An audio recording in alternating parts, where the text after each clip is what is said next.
And our newest member, Eric Carr. Eric Carr. Let's have a hand for him. Full hand. Eric, how frightening is it to first of all have to audition to be the fourth member of Kiss? Seriously. Well, When you have to face these guys, especially Ace. Tell us the line that you were going to come on. Whatever. No, actually, I was really quite positive about the whole thing, and I was really excited. I just went in there, and I knew I was going to do my best, and I really relaxed. The guys were really great to me. They really were. And he was great to us. We gave him milk, milk and cookies, and a little You dog know, food. Eric was so good. I mean, for the first week, though, he did have to wear diapers.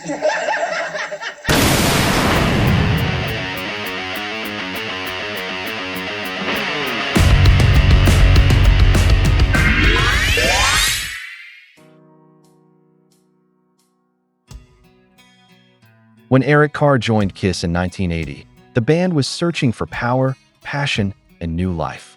What they found was pure rock energy, a drummer who played like every beat could shatter the sky. His sound was explosive, his spirit electric, and his heart legendary. From Creatures of the Night to Lick It Up, Eric Carr gave Kiss their fire back, pounding the stage with power, smiling through the sweat, and connecting with fans like family. Hello, and welcome to the Church of Rock and Roll, where we celebrate rock legends and artists who have left us. Born as Paul Charles Caravello on July 12, 1950, he watched the Beatles' performance on The Ed Sullivan Show and was immediately captivated by the group, particularly Ringo Starr. He collected several books and pots from the kitchen to create a makeshift drum kit and began teaching himself how to play drums. He played drums in various bands such as the Cellarmen, Salt and Pepper, and Creation. In 1974, a fire broke out during a discotheque gig at Gulliver's nightclub in Port Chester, New York, killing dozens of people, including the band's keyboardist, Damon DeFries, and lead singer George D. Chase. Carr escaped and was credited with saving 2 people, the other 2 members of Creation, not including himself, husband and wife John, and Sarita Henderson. It was determined that the fire had been started by a thief in an adjacent building hoping to cover his tracks. Rustin and Brenner held a benefit to replace their ruined equipment, and Creation was back playing clubs by the end of the year. In late 1979, Carr was the last drummer to audition for the band Kiss. He asked Stanley, Simmons, and Fraley to autograph the list of songs he was to play with the band, in case he never saw them again. "But I knew I had it," he told a fanzine in 1990. A significant advantage for Eric Carr may have been his relative anonymity, as it was important for the band to maintain the mystique surrounding the members. Said Paul Stanley, "It was really important to us that we got somebody who was unknown. We didn't want somebody who last week was in Rod Stewart's band or in Rainbow." Before they issued a press release announcing the induction of Carr into Kiss, they subtracted 3 years from his actual age, in part to confuse those seeking information about his true identity, but also to help create an identification with Carr. The idea of a young fan chosen from the crowd to be the new Kiss drummer. Carr's first public performance was with the band in New York's Palladium on July 25, 1980. On August 29, 1980, Kiss began a European tour to support the Unmasked album. This was Carr's introduction to playing large audiences, such as the 30,000 fans in Milan, Italy on September 2nd. The European tour ended in mid-October, after which Kiss flew to Australia for a 4-week run on the southern continent and New Zealand, beginning on November 8th and concluding on December 2nd. Of the 11 shows, 10 were sold out, and the highest attendance occurred in Melbourne of 45,000 people. Carr's first tour with Kiss saw the band play 41 shows in 13 countries. Carr's first album with Kiss was 1981's Music from the Elder, which marked a departure for the band toward a mystical art rock direction. One of Carr's contributions to the album, Under the Rose, is one of the few Kiss songs written in 6/8 time and featured a Gregorian chant-style chorus. Carr also co-wrote Escape from the Island with Ace Frehley and producer Bob Ezrin. It was only the second instrumental recorded by Kiss. Poor album sales and lower chart position did not allow Kiss to tour to support the Elder. During the summer of 1982, Kiss dedicated themselves to creating a hard rock album that predominantly featured Carr's drumming, and his unique style. Creatures of the Night was released on October 25, 1982. The heavy reverb on Carr's drums was a unique sound not previously heard on a Kiss album. The album featured 9 songs, none of which were written by Carr. In late December 1982, Kiss began their first tour of North America since the 1979 Dynasty Tour. It was Carr's first North American tour. The tour was poorly attended despite how great the album was, and ended in early April 1983 after only 53 shows. In June, Kiss played in Brazil for the first time. The pent-up demand for Kiss resulted in high attendance, with approximately 137,000 people at the Rio de Janeiro show. I was, should I say it? Yeah, I can say that. I was repairing gas ranges in the daytime.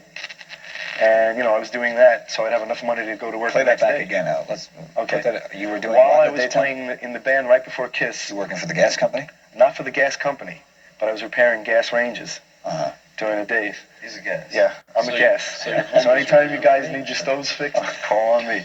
Anyway, but he said you should audition for Kiss, and at first I thought he was full of it. I didn't believe it, but he said no, Peter's leaving the band, and they're looking for a drummer. And Peter's stove is broken. Right, Peter's stove is broken. Look, the worst that can happen is that you don't make the band, but you can fix the stoves.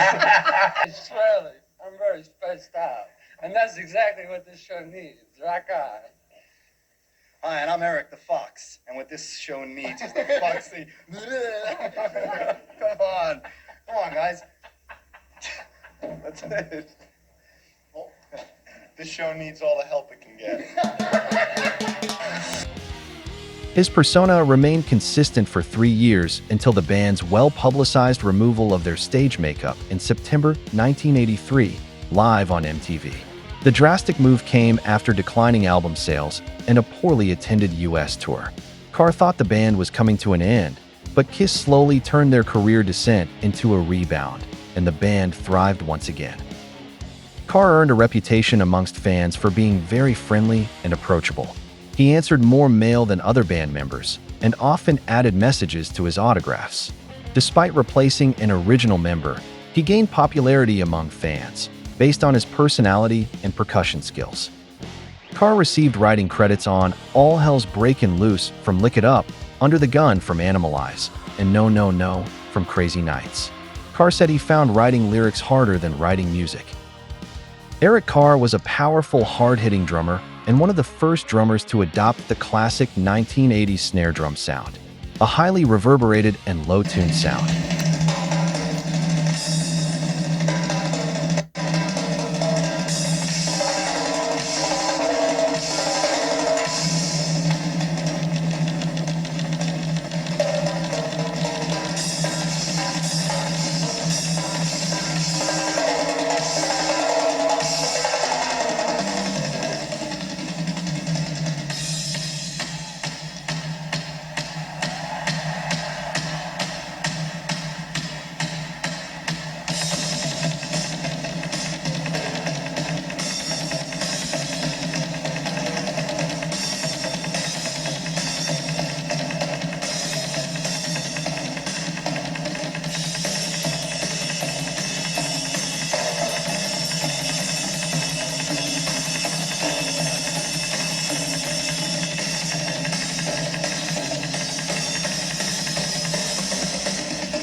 There are a lot of traffic signs that we sometimes don't pay attention to that could cause some serious consequences.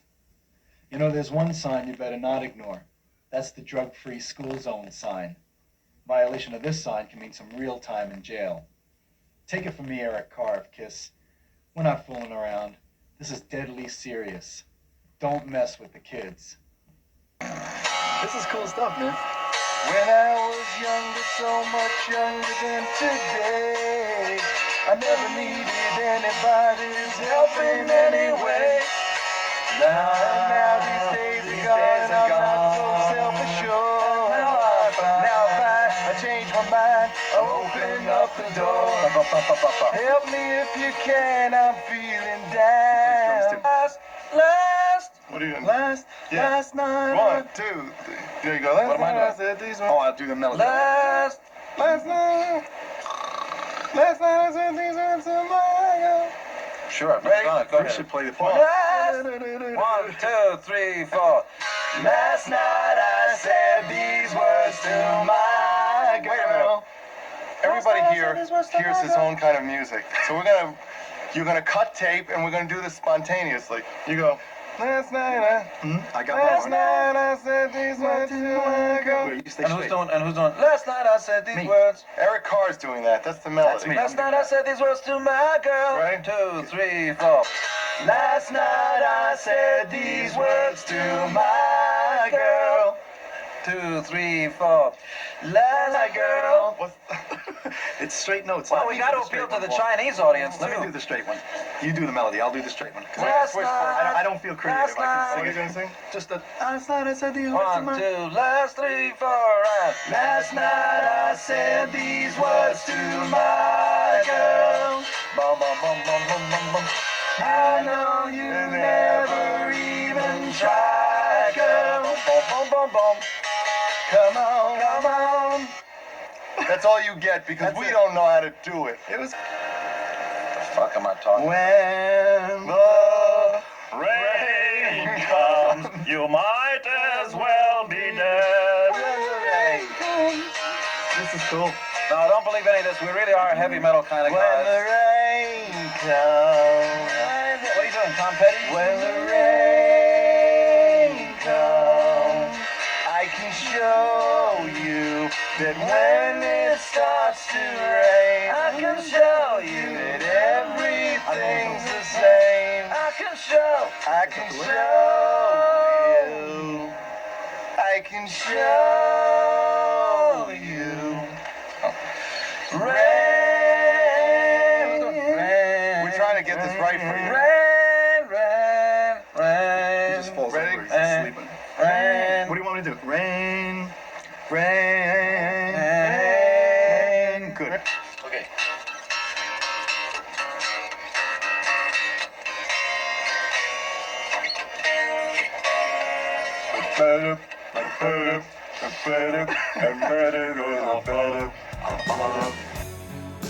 As a replacement member, Carr was a paid employee and did not have voting privileges, unlike the 4 founding members who shared profits and voting rights equally. Through Carr's years in KISS, his rank as an employee was a source of significant discontent for him. In February 1991, Carr began feeling ill. Medical tests initially revealed what appeared to be manageable health issues. However, further tests determined that he had heart cancer. In April 1991, Eric underwent a series of surgeries to remove tumors in his right atrium and lungs in an effort to restore heart function and prevent the cancer's growth. Soon after Carr's diagnosis, Paul Stanley and Gene Simmons replaced him with session drummer Eric Singer to commence new recordings for the band's upcoming album Revenge. After recovering from multiple surgeries, Carr pressed Stanley and Simmons to let him back in the band. Stanley and Simmons refused. Both have stated they repeatedly told Carr to focus on his cancer treatments, and they would allow him to return to KISS once he regained his health. This seems to be an ongoing debate among fans. Let us know what you think in the comments. The doctors refused to let Carr leave the hospital under any conditions, no matter how he pleaded with them. Simmons revealed that Carr's favorite food was McDonald's, and he and Paul would sneak out to bring back fries and other food to share with Carr. Oh, Anyway, well, here I am, folks. This is rock drummer Eric Carr talking to you 3 days after open heart surgery to remove a little alien in his heart. And I wish I could zoom it in, but there's nobody here to do that. But you can see the scar right there, and my girl, the girl I'm gonna have to keep anyway. That was just something that they suggested because I was putting on a little bit of weight. No, just kidding. And I have my Walkman that's attached to me that plays my heartbeat, so that, it's cool, it's continuous, it plays all night long, I hope. And that's about it. So this is the way I look. Hope I haven't disappointed you. If anyone ever sees this tape, peace, love, and soul. No, rock on. And for everybody that sent me gifts and stuff like that, and at least thought about me and was concerned, thanks a lot. I really appreciate it. And I'll be back to kick your asses again as soon as I can. I can't wait to get back and play drums, man. Because this sucks. Look at this place. Anyway, that's it. So I'll see you. Bye-bye. And you can watch me moan and groan as I go towards you and get out of here. So I'll see you. Uh-oh. They're calling for me. Bye. Hi there.